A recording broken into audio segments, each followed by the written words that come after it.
88년 1월 30일 새벽, 그녀가 세상을 떠났다.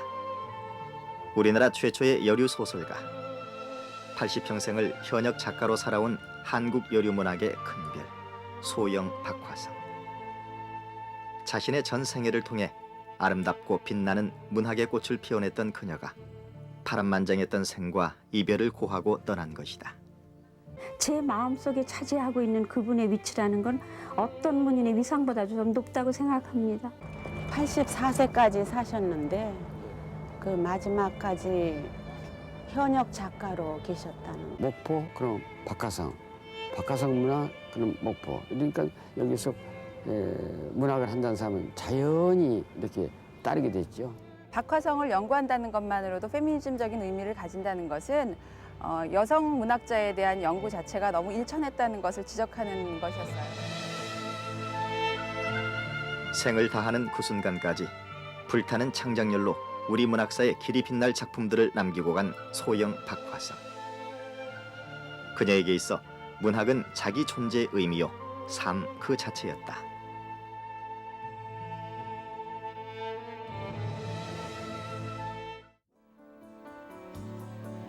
개항 후 개화의 물결이 파고들던 목포. 화성은 이곳에서 아버지 박운서와 어머니 김운선의 5남매 중 막내딸로 태어난다. 선창의 객주였던 그녀의 아버지는 사업 수완이 뛰어나 많은 돈을 벌 수 있었고, 주위 사람들의 비난에도 아랑곳하지 않고 자식들을 서울과 평양에 유학시킬 만큼 선구적인 의식을 지닌 사람이었다. 화성의 어머니는 독실한 기독교 신자로 이야기책 읽기를 즐겼는데, 화성이 문학과 자연스레 인연을 맺을 수 있었던 것도 이런 어머니의 영향이었다. 신흥 부자였던 부모의 그늘에서 남부럽지 않은 생활을 하던 화성은 정명여학교 시절 어린 나이에 월반을 거듭할 정도로 영특한 아이였다. 11살 때는 유랑의 소녀라는 모방 소설을 쓰고 화성이라는 아호를 직접 지을 정도로 어려서부터 문학적 감수성이 남달랐다. 고향을 떠나 서울로 올라온 화성이 처음 입학한 곳은 정신여학교였다. 하지만 학생들의 자유를 구속하는 것에 반대해 숙명여학교로 전학한다. 화성은 학업 성적이 우수했다. 한편 학교를 방문한 왕세자 앞에서 통금 독주를 할 정도로 예능 분야에서 두각을 나타낸다. 화성은 15살의 어린 나이로 교편을 접는다. 정말 남성 위주의 봉건적인 그런 사회에서 15살의 저기 목포 시골 처녀가 올라와가지고 천안에서부터 국민학교 선생님을 하셨지 않습니까? 처녀 때는 영광중학원 선생을 하셨고, 그렇기 때문에 이 교육열 또 교육자에 대한 생각이라고 할까, 이런 거는 아주 독실했죠. 그러니까 그때 15살에 천안에서 또 아산에서 국민학교 선생할 때에는 전부가 학생들이 다 애 엄마였고, 또 전부 상투 쓴 남자 어른들이 학생들이었고, 그런데 거기 15 처녀가 그걸 앓고 있었으니까.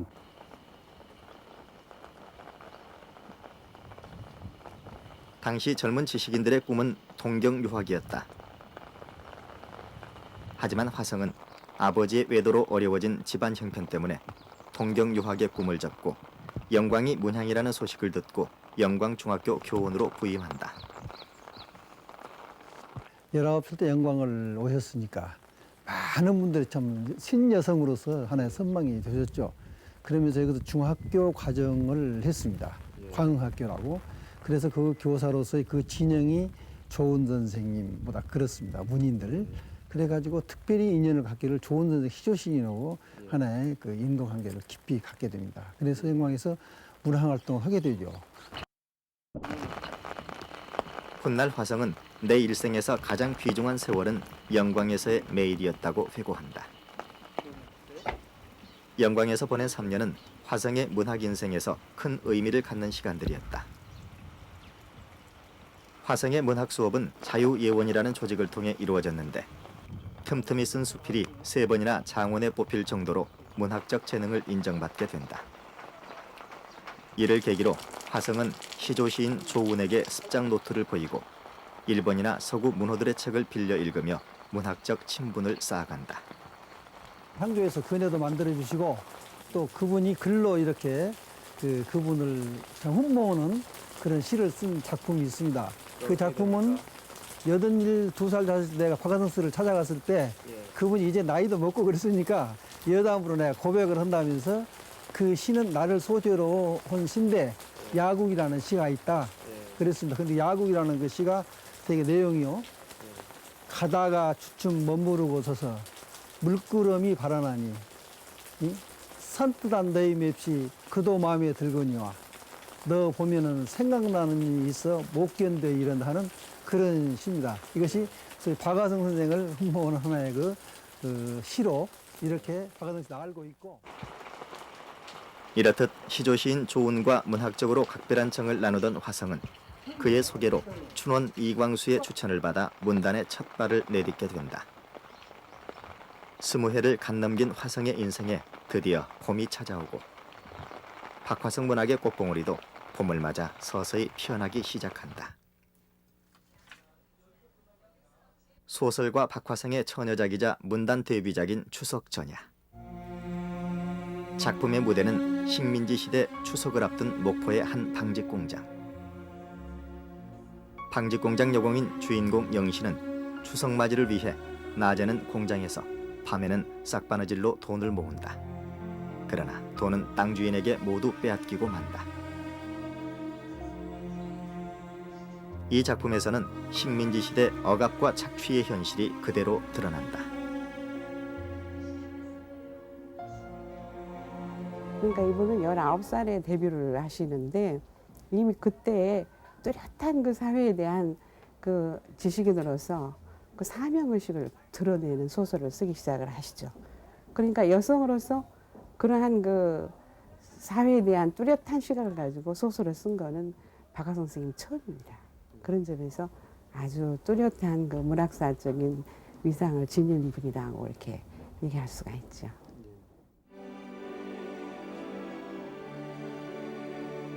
(1925년 3월) 화성은 그토록 열망하던 동경 유학을 떠난다. 1920년대 들어 대정시대를 맞은 일본에서는 정치 경제적인 여유를 바탕으로 다양한 문화가 나타나고 수도인 동경은 문화예술의 중심지였다. 일본 여자대학에 입학한 화성은 독서회에 가입하고 조선 유학생들의 모임인 근우회의 동경지부 위원장으로 활동하면서 사회주의 사상과 접하게 된다. 이후 유학 기간 중에 만난 사회주의 운동가 김국진과의 결혼으로 화성의 사상은 더욱 뚜렷해진다. 그때 어떻게 했느냐면 그 시대에 벌써 1920여 때 그때에는 우리가 공부하는 유학생이라고 하는 거는 어떻게 하면은 이 식민 정책에서 우리나라를 독립을 시킬까? 어떻게 하면 독립국가로서의 온 세계에 부끄럽지 않냐는 나라가 만들까? 그래서 자기의 일신의 영혼은 조금도 생각하지 않고 어떻게 하면 우리나라의 큰 일꾼이 될까? 어떻게 내 나라를 위해서 큰 일을 할까 하는 그것만이 우리의 목적이었기 때문에 그 일본 대학교 유학 시절부터 그 남성들은 신간회 중심이지만 어머님은 여성들은 근우회라고 있었는데 그 근우회 초대 회장을 하셨어요. 그러니까 그때 이미 대학교 때부터 강한 사회 의식을 가졌고 그 다음에 이제 그 작품으로서 이제 소위 동반 작가라고 하는 평가를 받을 정도로 그쪽에 관심을 가졌고. 문단 데뷔 후 7년 만에 화성이 발표한 소설 백화. 여성 작가 최초의 장편 소설인 백화는 한 여성의 불행을 민족사적으로 이해하고 있는 역사 소설인데 그녀의 문학 노정에서 빼놓을 수 없는 작품이다. 1920년대 갈수록 실업자가 늘어나자 목포에서도 그 구제를 위한 대규모 하수도 공사가 실시된다. 공사를 맡은 일본인 중정 대리는 교묘한 방법으로 노동자들의 임금을 착취한다. 이에 격분한 노동자들은 항일 지식인 동권의 지도로 투쟁을 벌여서 밀린 임금을 받아내게 된다. 당시 하수도 공사를 꼼꼼히 취재 기록한 화성은 당시의 상황을 긴박감 있게 묘사하고 있다. 격분된 300명의 노동자들은 중정 대리를 끌고 경찰서에 쇄도하였다. 눈을 둥그레해가지고 마당에 겹겹이 들어서서 살기가 등등하여 날뛰는 군중들을 둘러본다. 소장에게 연회시켜라. 중정 대리란 놈을 끌고 가자. 나하로 우르르르 몰려 들어가는 군중들 밖에 섰던 자들까지 두 손을 벌리고 막는다. 박화성의 소설에서 대표적인 작품으로 들 수 있는 하수도공사라는 작품은 35년 이전의 작품인데요. 그 작품을 보면은 그러니까 운동이라는 거요. 그러니까 식민지 사회에서 어떤 운동을 통해서 뭔가를 이룩해낼 수 있다는 어떤 그 의식이 굉장히 뚜렷하게 보이고 있거든요. 하지만 화성을 문단에 추천했던 이광수는 소설 하수도공사를 마땅치 않게 여겼다고 한다. 그러나 화성은 흔들림 없이 자기만의 문학 세계를 구축해 나간다. 그녀의 작가적 관심이 집중된 것은 일제 식민지 치하, 가난에 시달리는 노동자, 농민들의 현실이었다. 그녀는 이들 삶의 비참성을 사실적으로 묘사해내면서 의식적으로 그들에게 새로운 삶의 용기와 희망을 불어넣고 있다. 식민지 치하를 살아오면서 그 지식인으로서 그 사회에 자기가 어떻게 기여를 해야 될 것인가라고 하는 확고한 그러한 그 사명감을 가지고 살아가는 그런 주인공을 통해서 그 나름의 이 그 민족의식이라든가 또 교육으로 보국을 하려고 하는 그러한 아주 지도자적인 그러한 의식이 뚜렷하게 드러나고 있지요. 그 외에도 또 화성의 1934년작 홍수전후. 상습 침수 지역인 나주 영산포를 배경으로 1930년 7월에 있었던 경호 대홍수 때의 참상을 그린 작품이다. 홍수라는 절박한 순간에 화성은 주인공에게 가난을 천명으로 하는 숙명관 대신 스스로 삶을 개척해 나가도록 의식을 일깨워주고 있는데, 그러한 그녀의 지도자적 의식은 이후 발표된 헐어진 청년퇴간이나 고향 없는 사람들에도 그대로 이어진다. 홍수 전후의 후편격인 고향 없는 사람들은 일제의 착취로 피폐화된 고향을 버리고 떠난 오삼룡 일가의 얘긴데, 이주민 농가들이 겪는 어려움과 시련 극복 의지를 투박한 호남 사투리에 실어 구수한 맛을 더해준다. 박화성 선생님의 그 특히 해방 전 작품의 경우는 그때 당시에 정말 대단한 평가를 받는 작품들이었습니다. 10손가락 안에 들어가는 작가였고, 예를 들어서 금년에 가장 기대되는 작가를 꼽아 보십시오. 그러면은 박화성 씨가 뭐 한 5위 안에 들고 그랬던 걸로 제가 자료를 찾아본 적이 있습니다. 그랬는데 첫째는 이분이 여성 작가라고 하는 점에서 문학사의 주류에서 논해지지 못했던 점이 있어요. 그리고 또 한편은 보다 더 프로레타리아 리얼리즘이 아니라고 하기 때문에 거기서 또 소외가 됩니다. 박화성 문학은 맨시비즘이라고 해서 지식인 중심이에요. 지식인이 이 그 프로레타리아 계층의 사람들을 의식화시켜서 말하자면 바람직한 나라, 바람직한 세계로 이끌자라고 하는 것이 이분의 문학이기 때문에 양쪽에서 다 소외가 되는 것이죠. 그러니까 인생이란 한켠에 시련이란 복병을 숨겨두는 걸까? 가정보다 사회주의 운동을 우선시했던 남편 김국진이 만주로 떠나면서 결국 둘은 서로 다른 길을 가게 된 것이다. 1년 후 그녀는 사업가 천덕군과 재혼한다. 사회주의자와의 이별, 자본 사업가와의 만남. 이러한 극단적 선택은 이후 그녀의 작품 성격을 구분짓게 한다. 김국진 선생의 영향 때문에 특히 소위 그 프로문학의 동반 작가라고 하는 이런 평가를 받을 만큼 영향을 많이 받았죠. 근데 그게 이제 저희 아버님하고 재혼하시면서, 아버님은 그 김국진 선생하고는 정반대죠, 사상적으로. 여기는 지주 출신인데다가 또 그 집안인데다가 나중에 일본 공대 섬유공학과 한국인으로 처음이기 때문에 산업자본화 할 때 또 제일 빨리 하신 분이고, 이렇게 되고 또 아주 보수적이죠. 그렇기 때문에 김국진 선생하고는 전혀 이념이고 사상적으로 정반대. 그래서 그 재혼을 하면서 그쪽의 첫 번째 그 후배들은 심지어 변절이다고까지를 이야기를 했거든요. 1940년대 들어 전쟁이 격화되면서 일본은 창씨 개명을 강요하며 민족 말살 정책을 자행하고 문인들은 우리말이 아닌 일본어로 작품 쓰기를 강요당한다. 이에 화성은 일제화의 타협을 거부하고 작품 활동을 중단한다. 이후 화성은 목포 용당리에 머물며 사업가인 남편의 뒷바라지, 승준, 승세, 승걸 세 아들의 교육 문제로 분주한 나날을 보내게 된다.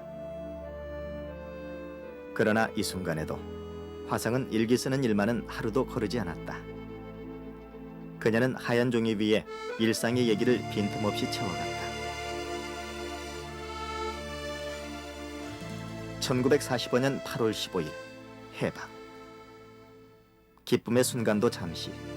한반도는 좌우의 대립, 민족 분단이라는 시대의 소용돌이 속에 휩싸이게 된다. 그 와중에 화성은 목포에 정착한다.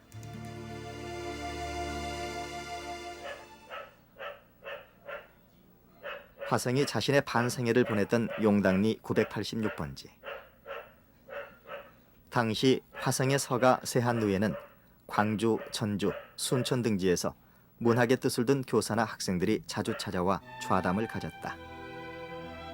전쟁이 끝난 직후라는 그 어려운 상황이었는데도 전우, 갈매기 등의 시 동인지를 발간할 정도로 목포에서의 문학 활동은 활발했다. 이렇게 목포에서 우리나라 최초의 문학인 조직이 생겨난 것도 어찌 보면 당연한 일이 아니었을까. 그 무렵에 목포의 문학적 기틀을 닦아 나오셨다. 그렇게 저는 평가를 합니다. 용당동집 마당 한 켠에 버티고선 이 기념비에서 우리는 화성이 목포 문학의 발전을 위해서 얼마나 열정을 쏟았던가를 느낄 수 있다. 이미 등단했던 사람이건 문학 지망생이건 찾고 놀러 다녔죠.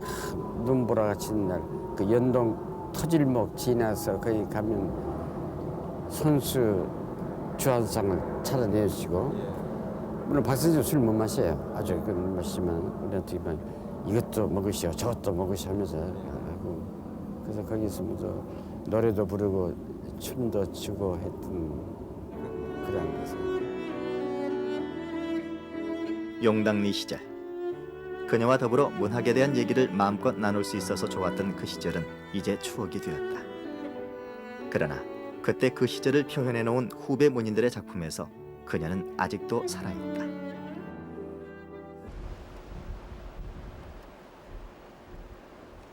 화성을 그리는 세인들의 발길이 이어지고 있는 박화성 문학기념관. 우리나라 최초의 문학기념관인 이곳은 뜻있는 문인들과 가족들의 노고로 이루어졌다. 그때 우리가 50년 중학교 때 내가 목중 편입했을 때 그때 그 첫 인상이 그러더라고. 다른 연예 어머니와 조금도 다름없이 참 평범하면서도 사랑이 넘치는 그런 모습이 지금도 기억에 생생히 남아있다고. 화성에게는 고향 목포의 후배들이 자식과도 같았다. 나중에 어머님의 문단의 후배가 되면서도 사실 아들의 친구이기 때문에 그렇지. 가장 친한 친구이기 때문에 아들이나 다름이 없었어. 그렇게 또 그렇게 생각했고 또 그렇게 사랑을 저한테도 주셨고. 그런 사랑 때문에 그녀에 대한 기억은 쉬 잊혀지지 않을 것이리라. 여기 보면은 그 고개를 넘으면 이제 작품 연재를 하는 그 기사가 나와 있는데 그때 그 기억에 남아 있는 거 고개를 넘으면이라는 작품 그 제호를 정할 때 여러 사람의 그 의견을 들었던 걸로 알고 있거든. 또 거기 그 산문 심사를 선생님이 일일이 그 꼼꼼하게 챙겨서 해주셨던 기억이 지금도 생생하다. 오랜 세월을 화성과 한 몸으로 살아온 1800여 점의 유품들에서 두 사람은 그녀를 만나고 있다. 자식 교육에 철저했던 어머니자 너른 사랑으로 후배 문인들을 감싸주던 소영 박화성. 그녀는 그렇게 그들의 기억 속에 생생하게 살아있다.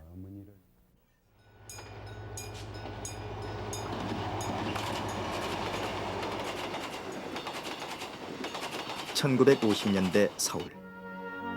민족분단이라는 시대적 소용돌이 속에서 곤회에 빠져있던 화성이 작품 활동을 재개한다. 숱한 시련을 온몸으로 이겨내며 그녀가 겪어야 했던 모순들이 창작으로 그녀를 이끌었던 것이다. 이를 증명이라도 하듯 해방 후 그녀의 작품에 이전과 다른 변화가 나타나는데 그 시작점이 되었던 작품이 장편소설 고개를 넘으면이다.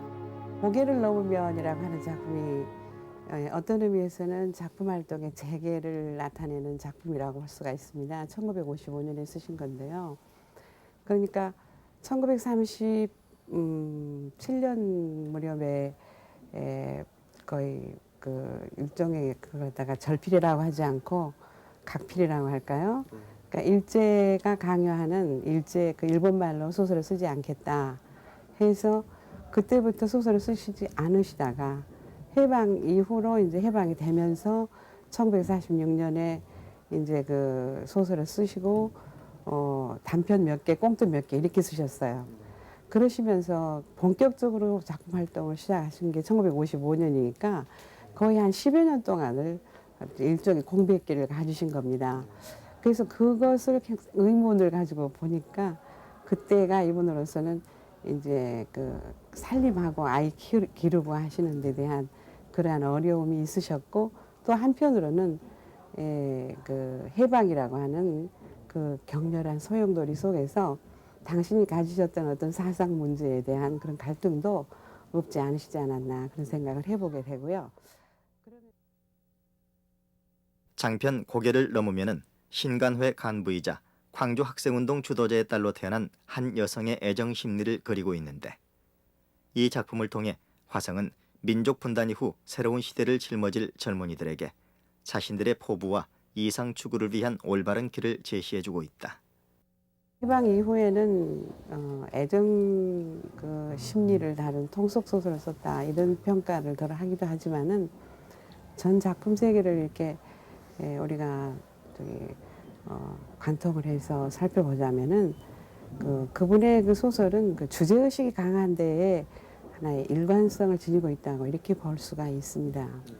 그러니까 이분은 그 애정 그 남녀 간의 애정 심리 그런 갈등 이런 것을 그 탐구하는 소설을 쓰시면서도 그 바탕에는 언제나 민족 의식이라든가 그 사회 구조에 대한 어떤 모순이라든가 또는 그 정치 현실에 대한 비판 내지는 고발, 그 사회의 어떤 모순에 대한 고발 이런 의식이 상당히 강하셔요.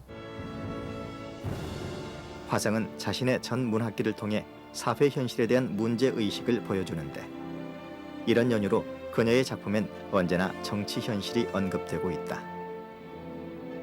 단편 딱한 사람들에는 친일 세력이 다시 관리로 등용되는 자유당 정권 시대의 현실이 나타나고 원두막 풍경이란 작품에는 불법 부정선거, 태양은 날로 새롭다에서는 4.19 혁명을 배경으로 삼고 있다. 1965년작인 원죄인에는 64년 3월에 있었던 한일 간의 굴욕적인 외교를 반대하는 시위가 언급되고 활화산에서 이름을 받고 출간된 휴화산에는 제주 4.3 항쟁이 등장하고 있다.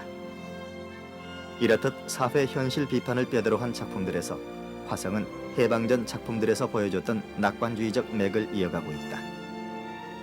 그녀의 문학 인생에 있어 원숙기에 해당하는 이 시기에는 장편 소설과 함께 우수한 단편 소설들이 많이 발표된다. 이분은 사회에 대해서 비판을 하고 고발을 하고 문제 제기를 늘 하는 그러한 주제 중심의 작가이면서도 항상 거기에 대해서 어떠한 방향으로 구원을 제시해야 될 것인가에 대해서 늘 유념을 하고 계셨어요. 그러시면서 이분이 어떤 수필에서 이런 글을 쓰신 게 있습니다. 도스토옙스키의 소설에서 우리는 항상 긍정적인 세계관으로 구원을 제시하는 것을 본다. 그럼에도 불구하고 우리나라 소설가들이 낙관적인 그러한 구원의 지시를 제시할 때 왜 이것을 통속성으로 보는가? 거기에 대해서 당신은 동의할 수 없다. 이렇게 말씀을 하셨는데 당신 나름으로 고발하고 비판하는. 화성이 문단에 데뷔한 지 40년이 되던 해 그녀는 서울 하월곡동 양옥집으로 이사온 후 13년을 이곳에서 살게 된다. 예전의 뒷산은 달동네 판잣집으로 뒤덮여 세월의 흐름을 실감하게 되는데 회갑을 맞은 화성은 여원이라는 잡지에 연재하던 자신의 자전적 소설 눈보라의 운하를 출간한다. 여기서 화성은 자신의 문학 인생에 대해 곁에서 거들어주는 아무런 힘 없이 나는 나 홀로 메마른 땅을 파서 운하를 만들었다. 피와 땀으로 내 뱃길을 마련해 눈보라와 비바람 속에서의 길고 먼 항해를 계속해온 것이라고 소리하고 있다. 이 시기 화성은 한국문학상, 예술원상, 문화훈장 등을 수상하게 되는데 한국문인협회 이사, 팬클럽 한국본부 중앙위원, 한국여류문학인회 초대 회장 등을 역임하며 폭넓은 사회 활동을 펼치고 소설가로서 자신의 입지를 확고히 다져간다.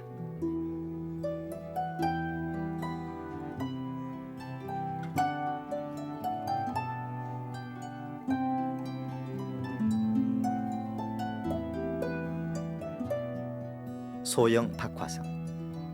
그녀가 피와 땀으로 일궈낸 문학 창작의 운하에는 이제 눈보라가 사라지고 밝은 서광이 비추고 있었다. 그녀 자신이 기대했던 것처럼.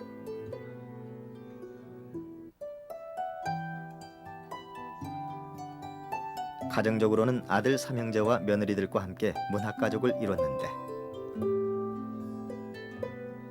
둘째 아들 천승세와 맏며느리 이규희는 지금도 현역 작가로 활발히 활동하고 있다. 가정 안에서는요, 특별히 뭐 소설가 선후배로서의 고부간이라고 해서 다른 점은 없었어요. 그냥 평범한 시어머니와 며느리들이나 같았던 것 같아요, 그거는. 그리고 이제 저희 어머니는 제가 느끼는 것은 그 시대의 그 여성들이 대체로 그 자기가 좋아하고 싫어하는 것을 감히 표현도 못하고 있는 듯 없는 듯 그렇게들 살아온 데 비해서 저희 어머니는 그런 어떤 자기가 좋아하는 거, 싫어하는 거 이것은 아주 또렷하셨어요. 무슨 어떤 식성이라든지 또는 의상이라든지 그런 점에서 좀 남다르셨다고 생각되죠. 자유연예의 바람이 불던 때부터 뾰족 구두에 양장을 고집하던 문 여성들과는 달리 화성은 평생 한복만을 고집했다. 보라색을 유난히 좋아했던 화성은 한복과 가방 그리고 신발을 같은 색으로 맞춰 입기를 즐겼던 멋쟁이였다. 여름철에도 장갑을 즐겨 여름 장갑이라는 별명을 얻기도 했는데 나이와 함께 늘어난 손등의 주름살을 감추기 위함이었다. 이렇듯 자기 관리에 철저했던 화성은 화장을 하지 않은 채로는 어떤 손님도 맞이하려 하지 않았다. 자신이 소설 속에서 그려낸 여주인공들처럼 화성은 모든 면에서 완벽하고자 했다. 몸 관리를 잘하시고 남한테 절대 추한 것을 보이려고 하지 않은 어떻게 보면 완벽주의자죠. 그래서 그 완벽주의가 다른 사람한테는 조금 거부 반응을 일으킬 것도 있었지만 우리는 그걸 굉장히 존경했어요. 어느 면에서는 한국적인 여성, 한국적인 어머니 그 전형이에요. 80평생 동안 자신의 작품 활동에서 그려왔던 것처럼 가정일에도 소홀함이 없었던 한국의 어머니 박화성. 격동의 시대를 살면서 무수한 시련들을 겪어나가야 했던 그녀가 자신의 작품을 통해 그려내고자 했던 여자 주인공은 과연 어떤 모습이었을까?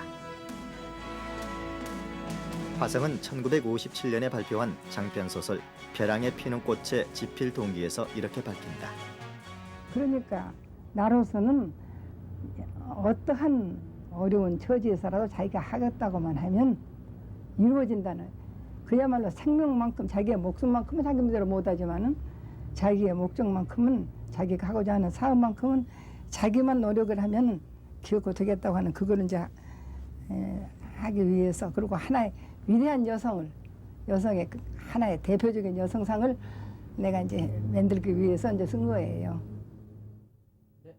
장편 소설 벼랑에 피는 꽃의 시대적 배경은 박화성이 천안 공립보통학교에서 교편을 잡을 때부터 해방 후 본격적으로 작품 활동을 재개하던 때와 일치한다.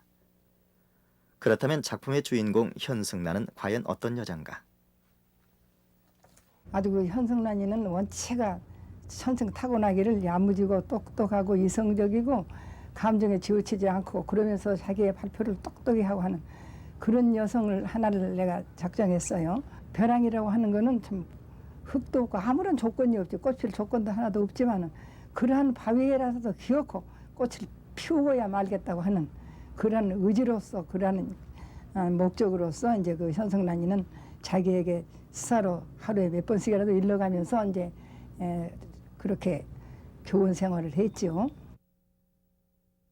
일제 식민지 시대 신교육을 받고 교육계에 뛰어든 주인공 현승란은 불굴의 의지로 여성에 대한 차별을 하나씩 극복해 나가는데 확고한 사명감을 가지고 벼랑의 꽃을 피운 주인공의 모습은 교사로 출발했던 그녀 자신의 인생은 아닐런지. 거기 학교에서라도 어떻게 하면 이렇게 남자들은 한 번을 가지고 있는데 우리 여자만 이렇게 복지 교수를 해야 하는가? 어째서 4학년을 한꺼번에 가르치기 위해서 이렇게 고생을 하는가? 철저히 느껴가지고.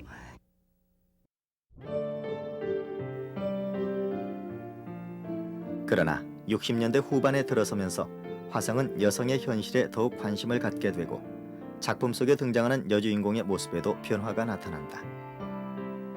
이 시기부터 그녀는 강한 의지로 자신의 삶을 개척해 나가는 엘리트 여성이 아닌 부드럽고 선량한 심성을 지니면서도 고난을 슬기롭게 이겨나가는 강한 어머니상을 작품에 그려가기 시작한다.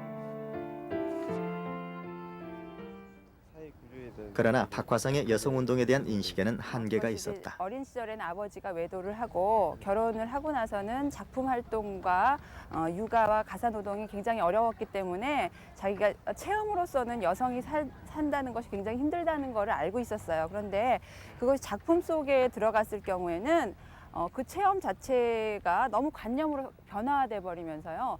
그러니까 사회주의 해방을 하면 여성의 이런 문제는 없어질 것이다. 그런 해방 이전 박화성의 소설에는 사회주의 여성 해방 의식이 나타난다.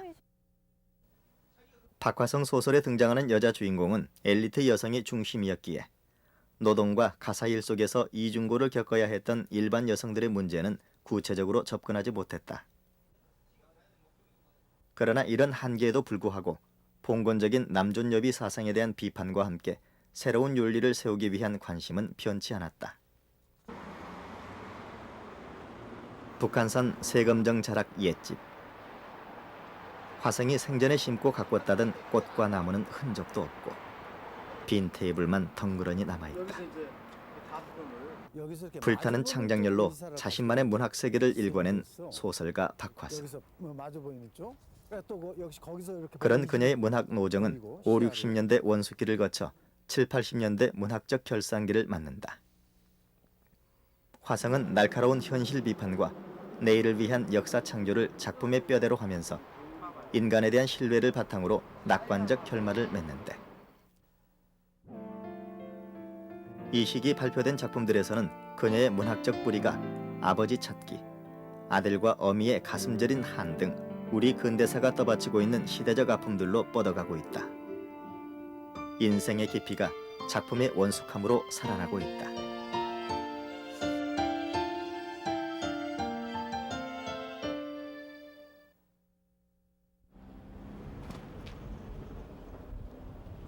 (86년) 가을부터 화성이 생과 이별하는 순간까지 살다간 서울 평창동 집. 어머님한테는 그녀는 이 집을 매우 마음에 들어했다고 이 한다. 집을 이사 오게 된 것도 어머님이 여기서 그러나 빛이 강하면 그 그림자도 짙어지는 걸까? 선택을 하셨으니까 그 틈만 있으시면 여기 나오셔가지고 한국 여류문단의 큰 별이었던 그녀는 이곳에서 쓸쓸한 말년을 보내게 된다.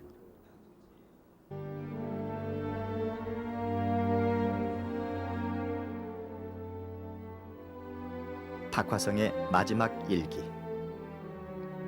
화성은 죽음을 맞는 그 순간까지도 의식을 놓지 않고서 우리에게 무엇을 전하려고 했을까?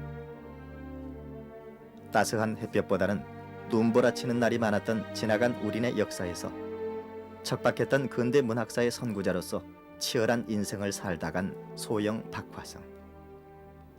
그녀의 마지막 외침, 그 의미는 무엇일까? 이제 우리는 그 답을 찾아봐야 할 것이다.